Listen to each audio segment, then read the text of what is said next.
Friends ఇతను డబ్బులు పడిపోవడంతో వెతుకుతూ ఉంటే ఇంతలోనే కొంతమంది ఫుట్బాల్ని గ్రౌండ్ బయటికి తంతారు. గ్రౌండ్ బయటికి ఎందుకురా తన్ను, వెళ్ళి తీసుకొద్దాం పదా అని అందరూ కలిసి వెళ్తే, ఆ ఫుట్బాల్ ఇటు ఇవ్వు, పిలుస్తుంటే నిన్నే వినబడట్లేదా, ఆ ఫుట్బాల్ ఇటు ఇవ్వు, చూర్రా వీడికి ఎంత పొగరో, నేనే తీసుకొస్తాను ఉండు అంటే ఇంతలోనే అతను నిల్చుంటాడు.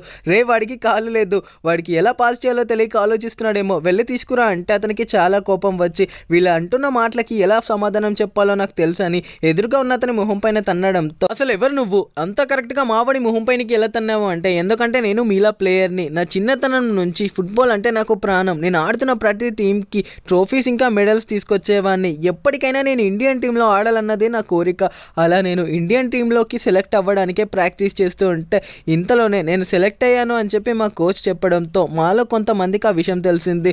నా మీద కొంతమంది కుట్ర పన్ని, వాడేరా ఇండియన్ టీంలోకి సెలెక్ట్ అయింది, వాడిని ఎలాగైనా మనం ఉంచకూడదు, వాడిని ఏదో ఒకటి చేయాలి అని చెప్పి వాళ్ళ తమ్ముని సెలెక్ట్ చేయడానికి కోసం ఇతని కాల్ని డ్యామేజ్ చేస్తారు. హాస్పిటల్కి తీసుకెళ్ళినా కానీ డాక్టర్స్ ఆ కాల్ని తీసేయకపోతే బాడీ మొత్తం ఇన్ఫెక్షన్ అవుతుంది అని చెప్పడంతో కాల్ని తీసేస్తారు. అప్పటి నుంచి ఫుట్బాల్కి అతను దూరం అయిపోయి దూరం నుంచి మాత్రమే చూస్తూ ఉంటాడు.